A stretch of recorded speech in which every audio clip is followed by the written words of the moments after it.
Sikiliza zawadi hiyo, zawadi ambayo haijaletwa na kiumbe wa kawaida.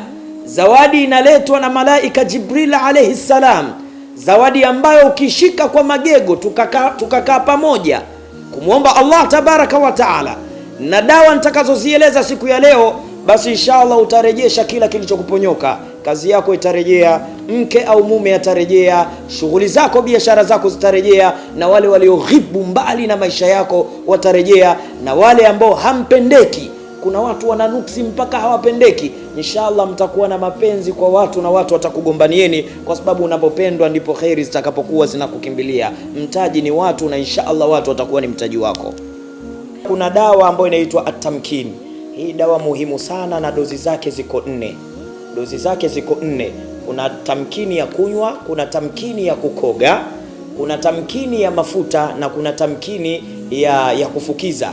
Tamkini maana yake nini? Kwa wale wanaosoma Wasilati Shafi, kuna kipengele kinachosema makillana fi ardhina tamkina, ya Rabbi tumakinishe katika ardhi hii umakinisho uliokuwa wa uhakika. Yani Allah akusimike katika jambo kweli. Kama unaumwa, kuna watu wanaumwa sana, basi Mwenyezi Mungu akusimike katika afya. Kama ulikuwa unafanya biashara mambo hayaendi, Allah akusimike katika biashara. Kama ulikuwa na mume wako anataka kulegalega kukuacha au mke, Mungu akusimike katika ndoa yako vizuri.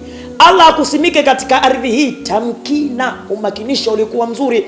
Na aya ya tamkini, aya zilizozungumzia tamkini katika Qur'ani yote ni aya 8 peke yake, na ukizisoma zile aya 8 zinazungumzia watu waliokuwa bwana wakubwa katika hii dunia, Dhulqarnain, Nabii Allah Suleiman, Nabii Allah Musa, ndio humo utazikuta aya zinazozungumzia tamkini. Sasa Allah atakumakinisha wewe, lakini dawa hii hauinywi kama tunavyokunywa dawa zingine zisizozingatia nyakati. Hata hospitali wanaweza kuambia bana, hii kunywa saa 1 asubuhi, kaa baada ya masaa 8 ndio kunywa, hii nyingine utaanza kesho muda fulani, na sisi tunazingatia muda. Lakini muda unatokana na jina lako na la mama yako, kutokana na wizani na masiku yako yaliyo bora, kama vile ambavyo Allah tabaraka wa taala kila itakapofika wakati wa kufuturu, tena hii dawa tutakuwa tunatumia wakati wa kufuturu. Pale wa kufuturu, kisha futuru, basi unatumia dawa hii, kwa sababu pale kuna mambo makubwa ambayo yanakwenda kufanyika kwa idhini yake Allah tabaraka wa taala.